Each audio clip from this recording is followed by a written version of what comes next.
I joined a crop circle club in Sussex in 1997, and here was a bunch of people who were open-minded enough to actually be interested in what I was discovering, and I just started off printing out A4 collections of I summarised everything I'd discovered into little bite-sized paragraphs, put it on these A4 leaf things which I stuck together with a staple, and just started handing them out to people to stimulate some discussion. Because at that point, there was only one person I'd found that I'd actually managed to speak to who'd heard of the I Ching 2012 termination point and the Maya calendar termination point. That person was Robert Anton Wilson. I spoke to him at one of his talks and brought it up, and he was aware of it and the amazing coincidence, right, or synchronicity there. That there must be something meaningful behind it. But yes, at the same time, he's very tongue-in-cheek, reticent to commit himself. But the man had an amazing mind. It was a great influence on me. I've been going back actually over some of Robert Anton Wilson's, watching some of his lectures and listening to some of his talks again, and I haven't actually read yet too much of his material, but I definitely very much resonate, so to speak, with Robert Anton Wilson and his kind of overarching philosophy. So I'm glad you highlighted that, because it's very timely for me too. So yeah, in his whole modus operandi was not to be. Well, basically, it's actually a little similar. I mean, he did investigate Crowley as well, but Crowley, one of the Crowley's sayings was when he was in the. Not that I'm a Crowleyist or anything, but he said when he was in charge of the Astrum Argentum, I think it was, we place no reliance on prophet or pigeon. Our method is science. Our aim is religion. That's a good one. Yeah. There we go. Yeah.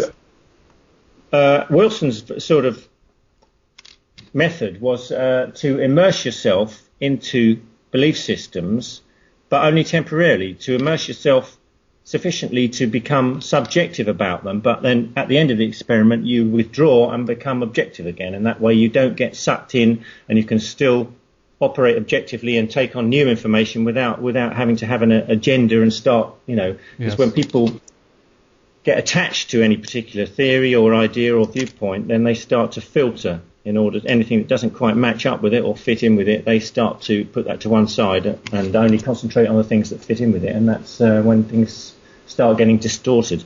It is, exactly. I mean, I couldn't agree more, and again, this is more, what I've noticed is that people are also seem to be very interested in devoting themselves to a particular viewpoint or a theory or a religion or what have you, but seldomly they don't want to understand it, and that's a shame.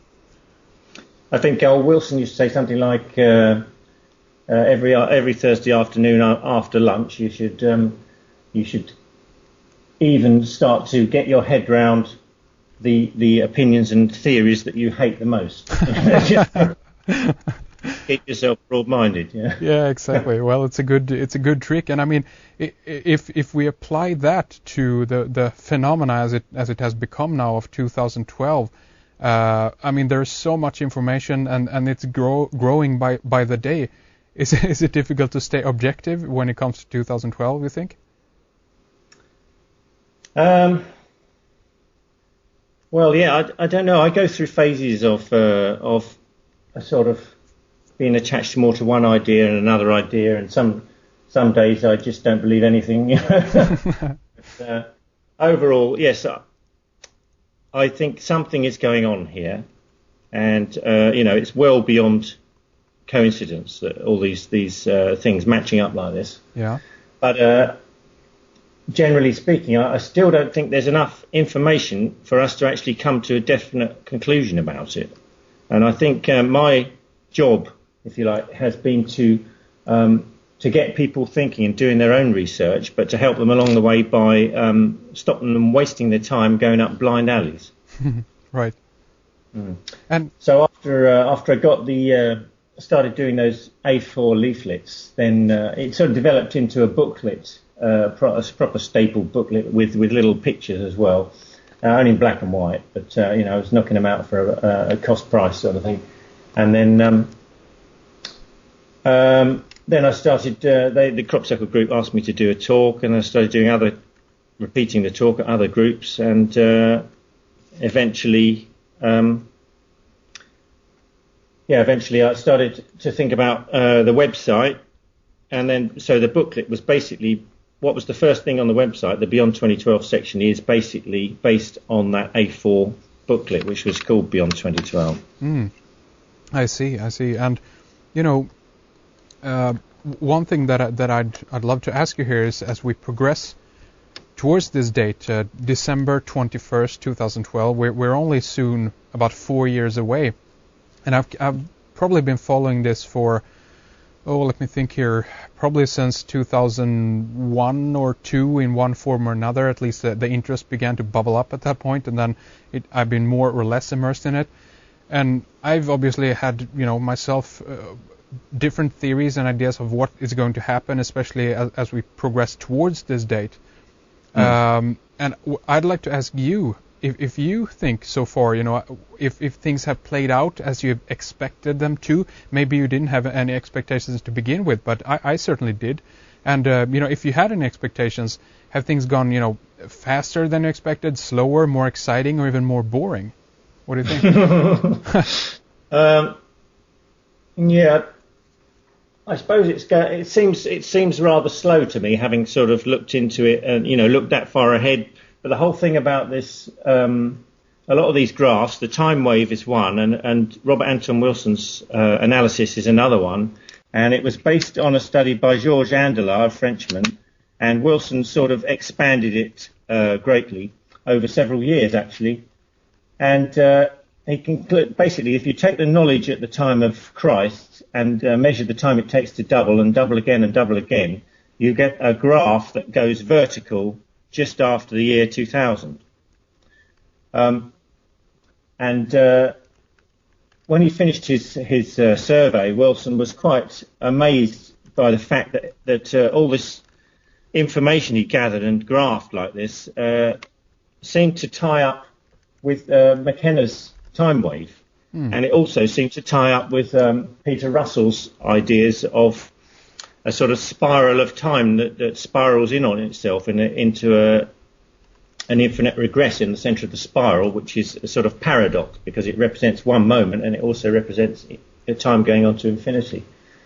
And all these three ideas, although they're separate, they all seem to confirm and support each other. Well, McKenna's time wave, if you look at the points on the wave as you get toward the end of it, each of these levels of the wave, there are 26 levels of a hierarchy of levels, each one being 64 times smaller than the one above it, down to the subatomic event level. Well, if you look at you're going towards the point where all those peaks peak together at the end of the graph, and just before they peak is the last peak before they peak is a sort of threshold, and as you get toward the end of the graph, those thresholds become more and more crushed up together, but most of them are just in the last few seconds after all these thousands and millions of years of development. Most of these changes, which Wilson in his summary of the McKenna wave said they were equivalent to the evolutionary step that was taken when life moved out of the sea onto dry land. That's the kind of step we're talking about. And if you're talking about a whole collection of those just collected in the last few seconds of this wave, that also seems to agree with what he'd found himself, and with Peter Russell's spiral of time. And it also seems to agree with the spiral, the Auric time scale. There's a theory that was put out by Sergei Smelyakov, a Russian mathematician, and he applied the golden section, or phi, to the Mayan long count calendar, and then divided phi into it and into it and into it, and basically you get a phi spiral. And the original one had a problem with it, which I brought to his attention. It was he'd actually, being based in Siberia, his information on the Maya calendar came solely from Jose Arguelles' Mayan factor. And in that book, Arguelles had used old source material where they used, this is pre-calculator days, where the date of the start of the long count calendar was put as 3113 BC. Well, since those days, because to work out dates across the 0 year divide, that's, because in our calendar we have Jesus' theoretical birthday followed by 1 AD and preceded by 1 BC. There's no year 0. Right. So to work amounts of years out across that dividing point, you need an extra year like we have on the calculator. So after that point, they started to add a year to BC dates, so that the BC dates are 3114 BC, or would now be for the beginning of this 13 Baxton cycle of the long count. Mm-hmm.